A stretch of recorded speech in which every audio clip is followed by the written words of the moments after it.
And yes, today we are talking about Starbucks, how they mix coffee and money, and how they are secretly like a bank. So don't spill your coffee on this one because it's about to get hot. Now, for context, Starbucks was born in 1971 in Seattle, USA. But for the first decade, all they sold was only the high quality beans and also equipment. But everything would change in 1987 when a man named Howard Schultz bought the company and then transformed them into a real coffee house. And during Schultz's Italy trip in 1983, he noticed that coffee bars were not just places to buy a cup of coffee, they were community hubs where people gathered, talk, laugh, and also network. And from there, he knew the people needed a place that offers not just great coffee, but an exceptional, welcoming, and also pleasant experience. So when they took over the company, they started serving freshly brewed coffee, which is why the names of the cups are all in Italian. Like this one, it's venti in size, which means large in Italian. And while today Starbucks has close to 37,000 stores worldwide, it took them decades to become this giant. And when the store was first taken over, their total store count was only 17. By the year 2000, they grew to more than 3,500 stores, and 5 more years later, they hit the 10,000 mark, and it went on and on. But they aim to expand all their stores to 45,000 stores globally by 2025, so don't be surprised to see more Starbucks popping up in your favorite neighborhood. So here comes our big question. Why is Starbucks secretly a bank? Well, it all started with its mobile app and also its Starbucks card, where you can reload money onto and then buy stuff at their physical stores for coffee or for food. And this strategy works. It has big money pumped into Starbucks before people even spend at their stores, like a prepaid thing. And by year 2022, Starbucks held about $2.8 billion of cash, with customers happily depositing money into their Starbucks apps through these cards. And do you know that every time when you put money into your Starbucks card, you are indirectly giving them zero interest loan, so it's free money for them. And because they are not regulated like a conventional bank, they are free to use the money in this card to fund their operations, pay their salaries, really just anything else they want to do with it. And actually, it's even better than it looks. About 10% of this money will be forgotten or lost, and therefore they will never be used. So basically, it is free money for Starbucks, like the 10 ringgit that I got expired. In fact, in 2022 alone, it had $196 million in unused gift card balances. Isn't that insane?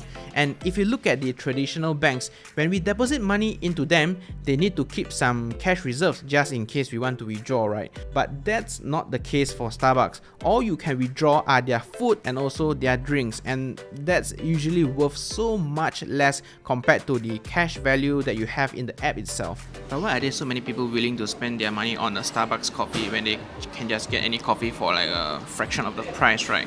Well, if you got a date with a friend, or you got a business meeting with a partner or a client, and you need a rather comfortable place to talk to, you can't go wrong with Starbucks, right? And Starbucks has basically beaten everyone else for their global brand recognition. Regardless of where you are sipping your Starbucks coffee, people can easily recognize the brand instantly. The company has put itself as a premium coffee brand, and whenever you order a little cup like this cup is very Instagrammable, and that's why whenever you got this cup, it feels like you are sort of rewarding yourself and just living in the moment. Sounds cliche, but it is what it is. Also, do you notice that anywhere you go, there may be a Starbucks lying around?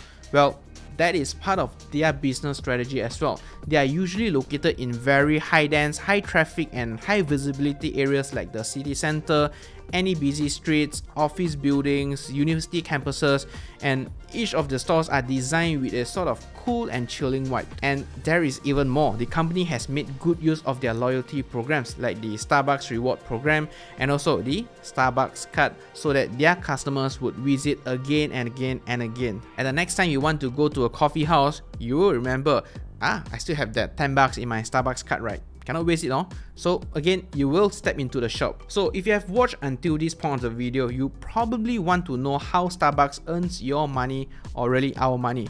Well, I'll put it in 3 categories. First is their company-operated stores. The largest chunk of Starbucks revenue comes from sales within this section, and it's true in 2023 as it accounts for more than 80% of their net revenues, and this includes sales from beverages, food and other products like mugs and also coffee making equipment. And the second one is their licensed stores that contribute about 12% of their total revenue. And unlike the previous ones that are directly managed by Starbucks themselves, licensed stores are operated by other companies, and these companies pay Starbucks fees and royalties in exchange for using the Starbucks brand and also selling their products, basically licensing the Starbucks name to get free money. And this model allows Starbucks to expand rapidly without bearing the cost of owning and operating additional stores.